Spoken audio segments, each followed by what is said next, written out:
دا د نبی صلی الله علیه وسلم مبارک نظر کرم د نبی صلی الله نظر کرم چې د پیدایش نه مخکې ځکه د یو انسان سیرت شروع کیږي د هغه په پیدایش باندې او د هغه د سیرت کتاب ختمیږي په مرګ باندې لیکن د آقا نامدار محمد مصطفی سیرت داسې نه دی د هغه سیرت د پیدایش نه مخکې شروع کیږي تر قیامت د سبا پورې چلیږي سبحان الله هغه زموږ راهنمایي کوي چې د ټولو ځکه یو بزرګ په باره کې راځي حضرت فاش رحمه الله تعالی وی خوب مې ولیده چې فقر را باندې ډېر زیات اول فقیر وي بچی مې پیدا شه بچی زوی مې پیدا شه خو لیکن ما سره هیڅ کو په کور کې ځکه په دې علماء او بزرګانو باندې ډېر زیات فقر یې په ظاهر خو تا ته ښکاري چې سپینې کپړې چولې دي پاکې هلکه پاک پټکې یې چولې دي په جیب کې ورسره غټ موبایل دی د دې مولوي صاحب ګوره په دې کې هیڅ حصه نه ده ولا چا ورکړي هلکه غټ ګاډی دی ورسره خو قسم دی په ما تېرېږي ما ته پته لګي که نه غټ ګاډی دی خو ګوره د ګاډي تیل ورسره نه ښه اکثر یې پیاده را روان کړي نو دا خو ډېر بزرګ انسان و خلکو به لیده وي ډېر زیات بزرګ دی پاکې کپړې به یې اچولې غټ پټکې به یې والو خلکو یې ډېر مالداره دی خو غریب سره څه نو بچی یې پیدا شي چې ډېر زیات فقیر دی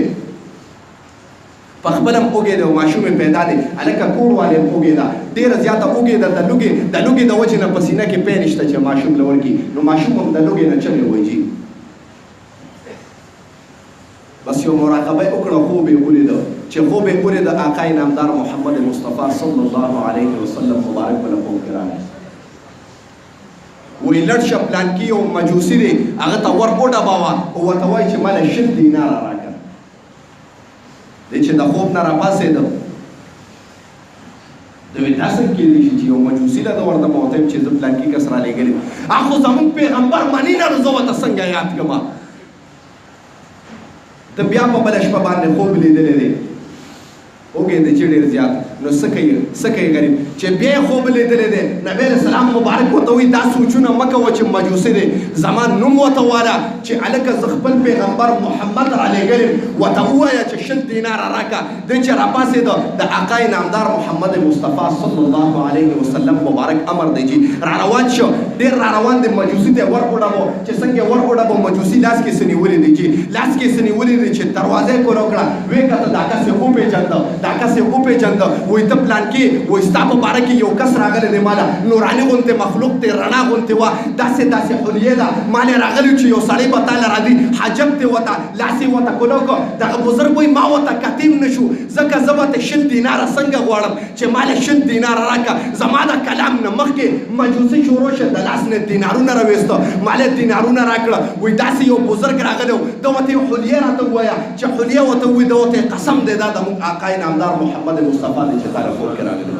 هغه به په خوب کې زموږ د امت رهنمایي کړې دي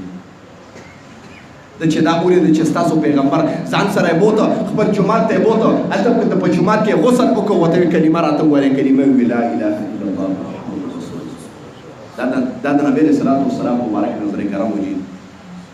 زم د نبی علیه الصلاة والسلام مبارک د نظر کرم د وجې نه ځکه موږ څه کړي د نبی علیه السلام مبارک دپاره نبی علیه السلام مبارک خو زموږ دپاره قسم دی وینې توی کړي دي د خپل وجود هغه داسې وینه ده چې ګورې عام وینه نه ده زما ستا وینه نه ده بهي هغه د عام خلکو وینه نه ده هغه د پیغمبر وینه ده بیا د عامو انبیاو وینه نه ده چې د هغه د آقا نامدار محمد مصطفی صلی الله علیه وسلم وینه ده چې د هغه ځکه 2 انبیاو ډېر زیات جړلي دي څو انبیاو 2 انبیاو یو داود علیه السلام یو آدم علیه السلام چې د دې ټول امت د دې ټولو مخلوقاتو ما سوا د نبی علیه السلام مبارک نه جړه راغونډه کې آدم علیه السلام جړه ته نه رسي بیا د دې ټول امت مخلوق هلکه جړه او د داود علیه السلام جړه راغونډه کې د نبی علیه السلام د آدم علیه السلام جړه ته نه رسي چې خو نبی علیه السلام مبارک جړه وه چې هغې کې د هغه په دغه کې چې کوم دی وزن ډېر زیات و هلکه د هغه په ان سو چې څه وته یاره په پښتو کې اوښکې د هغه په اوښکو کې وزن داسې و چې د هغه یو اوښکه د ټولې دنیا نه چې افضل ده ځکه ته به وایې چې څنګه اوس لکه اسان مثال ورکوم کرنسي نه ده کرنسي زمونږ لکه د امریکې چې کوم دی 1 روپۍ زمونږ ته څومره جوړېږي اوس 250 د هغې 150 1 روپۍ ده د امریکې او زموږ 150 د هغې 1 روپۍ کې دومره وزن دی د نبی علیه السلام مبارک جړه چې راشي زم قسم دی د نبی علیه السلام مبارک په جړه باندې چې عرش په یو شی باندې نه خوځي خو چې نبی علیه السلام مبارک د سترګو نه به اوښکې بهېدې په جړه به شه رب وایي فرښتې وایي د عرش په خوځېده داسې فرښتو چې کوم به عرش نیولی داسې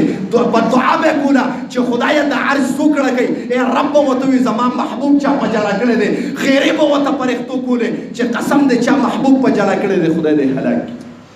د نبی علیه السلام مبارک جړه